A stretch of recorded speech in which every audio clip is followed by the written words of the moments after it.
నమస్తే, welcome to 99 TV. Chiranjeevi గారు megastar, అవతల ఉన్నది పవర్ స్టార్ పవన్ కళ్యాణ్ గారు. ఇద్దరు స్టార్సు, సొంత అన్నదమ్ములు. కానీ ఒక రహస్య ప్రాంతంలో వాళ్ళు కలుసుకున్నారు.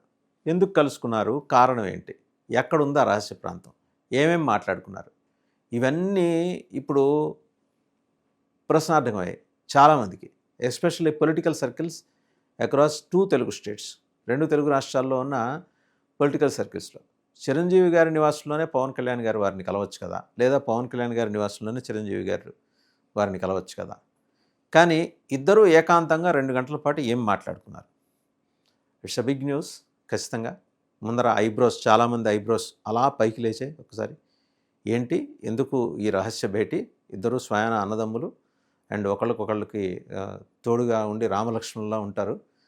వాళ్ళు విడిగా కలుసుకోవడానికి ఏంటి కారణం? దీని వెనక కేంద్రం ఉందా? దీని వెనకాల సంఘ్ ఉందా? అండ్ అలాగే దీని వెనక ఇంకా ఎవరున్నారు? అసలు వెనకుండాల్సిన అవసరం ఏంది? వాళ్ళిద్దరూ నేరుగా కలుసుకొని వాళ్ళు ఏమైనా మాట్లాడుకుంటారు. ఎవరికైనా ఎందుకు సందేహాలు కలగాలి? కానీ కలిగాయి.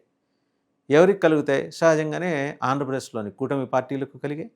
అలాగే ఇటు తెలంగాణలోని తెలంగాణలో రాజ్యం ఏలుతున్న అధికారంలో ఉన్న కాంగ్రెస్ పార్టీకి కూడా కలిగింది. బీజేపీ జాతీయ పార్టీ ఎలాగూ బీజేపీ తోటి మంచి పాజిటివ్ వైబ్స్ తోటే ఉన్న పవన్ కళ్యాణ్ గారు కానీ చిరంజీవి గారు కానీ బీజేపీ నుంచి పెద్దగా వాళ్ళకి ఆరా తీయాల్సిన అవసరం లేదు. ఒకవేళ ఏమన్నా మరీ ముఖ్యమనుకుంటే నేరుగా బీజేపీ పెద్దలతో మాట్లాడే చనువు ఇద్దరికీ ఉంది. అండ్ ఆ చనువు ఉంది. అలాగే ఎంత మేరకు మాట్లాడాలి, ఎంతవరకు చెప్పాలి, తూకం వేసి మాట్లాడే సంస్కారం కూడా ఉంది. సో బీజేపీతో పెద్ద ఇష్యూ లేదు. బట్ ఇదేంటి, పొలిటికల్ ఈక్వేషన్స్ని ఏమన్నా ఒక్కసారిగా రాజకీయ సమీకరణాలని 2 తెలుగు రాష్ట్రాల్లో అతలాకుతలం చేయబోతోందా వీళ్ళిద్దరు భేటీ?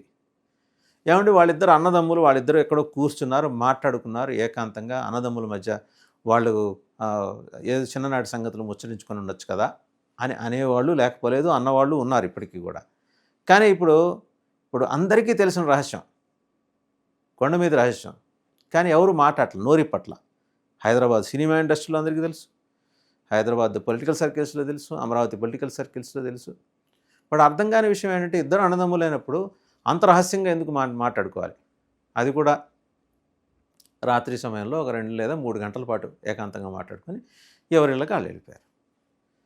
వాళ్ళకేవో వాళ్ళు ఇంటికి సంబంధించిన మాటలు మాట్లాడుకుంటారు. ఎలా ఉన్నావు, మీ అబ్బాయి ఎలా ఉన్నాడు, ఆరోగ్యం ఎలా ఉంది, పసిపిల్లవాడు ఆరోగ్యం ఎలా ఉంది, మన సింగపూర్లో యాక్సిడెంట్ అయిన తర్వాత ఎలా కోలుకుంటున్నాడా, ఇవి కూడా మాట్లాడుకొని ఉండొచ్చు. అలాగే ఇంకా కెరియర్, అన్నగారి సినిమా కెరియర్, మీ కొత్త సినిమాలు ఎట్లా ఉన్నాయి, హరిహర వీరమల్లు గురించి ఆయన అడిగి ఉండొచ్చు, ఈయన కొత్త సినిమా గురించి అడిగి ఉండొచ్చు, ఎప్పుడు రిలీజ్ అవుతుంది.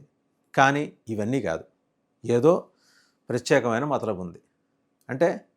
అండ్ చాలా కీలకమైన విషయంగా బయట వారిద్దరి భేటీకి సంబంధించి వినిపిస్తున్న మాట ఏంటంటే, ఆ ఇద్దరిలో ఒకళ్ళని అతి పెద్ద పదవి కేంద్రంలో వరించబోతోంది అని.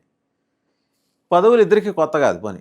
వాళ్ళు ఏమన్నా సడన్గా పదవి రాగానే అలాగా రోమాలు నిక్కుపడుచుకుని ఎక్సలెంట్, మేము ఇది ఊహించలేదు, అద్భుతం అని.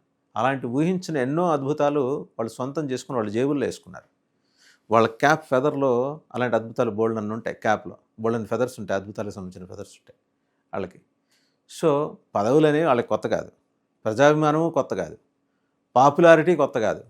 అండ్ 30-40 ఏళ్ళుగా ఏకఛత్రాధిపత్యంగా ఏలుతున్న సినిమా సామ్రాజ్యాన్ని ఏలుతున్న అభిమానుల హృదయాల్ని గెలుచుకున్న చిరంజీవి బ్రదర్స్కి, మెగా బ్రదర్స్కి ఇవేవి కొత్త కాదు, ఏమీ కిక్కు కూడా ఇవ్వవు. వాళ్ళు చూడని పదవులు కావు, చూడని అభిమానం కాదు. But something is waiting for them. ఇద్దరికీ ఉందా అలాంటి అద్భుత మహారాజయోగం? లేకపోతే ఒక్కరికే ఉందా? ఒక్కరికే ఉంటే ఏంటి ఆ ఒక్కటి? ఇద్దరికి ఉంటే ఎలాంటి పదవులు వాళ్ళని వరించబోతున్నాయి? కొత్తగా ఈయన్ని వరించాల్సిన పదవులు ఏం లేవు. ఆల్రెడీ ఆయన deputy chief minister, is committed to the core. ఆయన తాను నమ్మిన సిద్ధాంతాలు తన మంత్రిత్వ శాఖల ద్వారా స్పష్టంగా నిర్మోహమాటంగా ఆచరించగల దక్షత ఉన్న నాయకుడు పవన్ కళ్యాణ్. 10 ఏళ్ళు పార్టీ అష్ట కష్టాలు పడ్డా సరే దాన్ని నిలబెట్టి 100% స్ట్రైక్ రేట్స్ తోటి 21 సీట్స్తో గెలిచి తానేంటో నిరూపించుకొని జగన్మోహన్ రెడ్డి గారికి సినిమా చుక్కలు 2 ఒకేసారి చూపించిన నాయకుడు ఆయన. సరే, చిరంజీవి గారు ఆయన ఏంటంటే సాత్వికుడు, తొందరగా నొచ్చుకుంటాడు, మనసు నొచ్చుకునే స్వభావం ఆయనకి. సో ఆయన ఏం చేశారు అలాంటప్పుడు, నాకు ఈ రాజకీయాలు పడవలే, ఎందుకు వచ్చిన పంచాయతీ అని చెప్పేసి ఆయన పక్కకి తప్పుకున్నారు. నాకు ఈ రాజకీయాలు వద్దే, నేను సినిమాలు చేసుకోవటం, సామాజిక సేవా కార్యక్రమాలు, చిరంజీవి బ్లడ్ బ్యాంక్, ఇంకా కనపడని గుప్తదానాలు చేశారు, ఎంతోమంది ఆదుకున్నారు. కరోనా సమయంలో ఆయన చేసిన ఇది వితరణ ప్రత్యేకంగా మనం వేరేగా చెప్పక్కర్లా ఆ వితరణ గురించి. అలాంటి వితరణ ఆయన చెప్పుకోరు అంతే. ఆయనది ఏంటంటే నెమ్మదితనం, ఈయనది ముక్కుసూడితనం, నిర్మోహమాటం.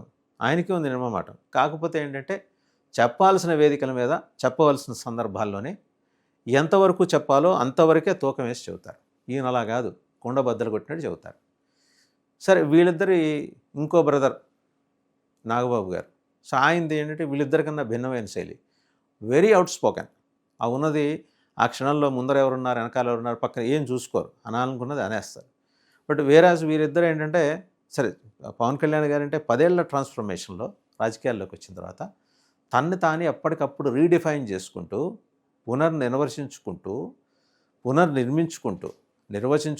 నిర్మించుకుంటూ తిరిగి తనని తాను రివ్యూ చేసుకుంటూ, సమీక్షించుకుంటూ ఎప్పటికప్పుడు ఆయన ఆ మెలకువతోటి, లౌక్యంతో వ్యవహరిస్తూ వస్తున్నారు.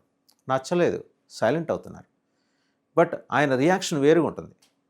ఇలాంటి ఇద్దరు 2 డిఫరెంట్ పర్సనాలిటీస్, ఒకే తల్లి కడుపున పుట్టినవారు కావచ్చు, ఏకోదరులు కావచ్చు, కానీ వ్యక్తిత్వాలు భిన్నమైన వ్యక్తిత్వాలు, విశిష్టమైన వ్యక్తిత్వాలు. ఇద్దరు కలిసి కూర్చొని మాట్లాడుకున్నారు. బీజేపీ నుంచి ఏదో సిగ్నల్ ఉందిట వాళ్ళకి. ఏంటి ఆ సిగ్నల్? ఎలాంటి పదవి చిరంజీవి గారిని వరించబోతుంది? అది రాజకీయాలకు సంబంధించిన పదవి కాదు. మళ్ళీ ఆ విషయంలో చిరంజీవి గారికి ఎంత క్లారిటీ ఉందో బీజేపీకి కూడా అంతే క్లారిటీ ఉంది. రాజకీయాలకి సంబంధించింది కాకపోయినా దేశ రాజకీయాలకు దిశానిర్దేశం చేసే ఒక ఉత్కృష్టమైన పదవి ఏదో, అంటే ఉన్న వాటన్నిటిలోకి ఆణిముత్యం లాంటిది ఏదో అత్యంత గౌరవప్రదమైన పదవి ఏదో ఆయనకి దక్కిపోతుంది. దానికి ఆయన కన్సెంట్ తీసుకునే ముందర అసలు ఆయన ఏమనుకుంటున్నారు? బీజేపీ వైపు నుంచి ఒక ప్రపోజల్ వచ్చిందండి. ఆయన ఏమనుకుంటున్నారు? చిరంజీవి గారి దగ్గరికి వెళ్ళి, సార్ మేము మీకు పదవి ఆఫర్ చేయాలనుకుంటున్నాం, మీరు ఏమనుకుంటున్నారని మోడీ గారు వచ్చి అడగలేరు, అమిత్ షా అడగలేరు, రాజ్నాథ్ సింగ్ అడగలేరు, జేపీ నడ్డా అడగలేరు. మరి ఎవరు అడుగుతారు? అసలు ఆయన మనసులో ఏముందో తెలియాలి కదా ముందరికి. సరైన మనిషి తమ్ముడు పవన్ కళ్యాణ్. సో వాళ్ళిద్దరికీ మొత్తానికి ఏంటంటే వేళ కుదిరింది, టైమింగ్ కుదిరింది. రహస్యంగా వాళ్ళిద్దరూ కలిసి కూర్చొని మాట్లాడుకుంది 2 గంటల నుంచి 3 గంటల మధ్యలో.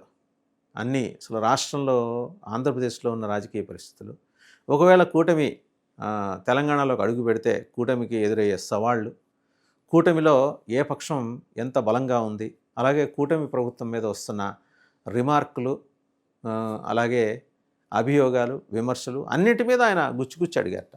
ఏంటి, జగన్మోహన్ రెడ్డి గారు 5 ఏళ్ల పరిపాలనలో చేయనన్ని, ఎదుర్కోలేనన్ని అవినీతి ఆరోపణలు ఒక్క ఏడాదిలోనే మీ కూటమి ప్రభుత్వం ఎదుర్కొందా అని కూడా విస్మయంగా అడిగారట. చిరంజీవి గారు జనరల్గా ఏంటంటే చాలా పర్టికులర్గా ఉంటారు, ఏది తాను పర్టికులర్ అని తలిచినప్పుడు మాత్రమే. తలిచారు, అడిగారు. ఎందుకంటే end of the day Pawan Kalyan గారు ఆయన తమ్ముడు యొక్క విశిష్ట వ్యక్తిత్వం కాపాడబడాలి. సో ఆ విశిష్ట వ్యక్తిత్వానికి ఎలాంటి మరక అంటకూడదు. ఒక అన్నగా ఆయనకి ఆ లోపల, గుండె లోపల ఆ ప్రేమ ఉంటుంది తమ్ముడి మీద ఎలాంటి ఎవరో చేసిన దాని తాలూకు మరకలు వచ్చి తమ్ముడికి అంటుకోకూడదని చెప్పేసి ఆయన అభిమతం అయి ఉండొచ్చు. ఒక అన్న తండ్రి తర్వాత తండ్రి లాంటి వాడు అన్నంటే. మరి ఆ స్థానంలో ఉన్నాడు కాబట్టి తమ్ముడి బాగోగులు, తమ్ముడి రాజకీయ భవిష్యత్తు, ఇవన్నీ ఆయన ఆలోచన చేసి ఉంటారు. ఇవి కూడా అడిగారు. ఎందుకు ఇలా అవుతుంది? ఎంతసేపు ఏంటంటే జగన్మోహన్ రెడ్డి నామస్మరణ అయినా వేరే ఏమన్నా కూడా ప్రభుత్వంలో జరుగుతోందా? సరే, ఈయన చెప్పారు, డెవలప్మెంట్ యాక్టివిటీస్ ఎన్ని జరగట్లేదు, వెల్ఫేర్ యాక్టివిటీస్ ఎన్ని జరగట్లేదు, పెన్షన్లు ఇస్తున్నాం అండ్ తల్లికి వందనం 1 by 1 అన్నీ అమలు చేసుకుంటూ వస్తున్నాం. రేపొద్దున 44,000 ఎకరాల భూ సమీకరణ జరగబోతోంది. క్యాబినెట్ నాడ్ ఇచ్చింది దానికి, అండ్ సిఆర్డీఏ గైడ్లైన్స్ ప్రిపేర్ చేసింది. People are volunteering their lands.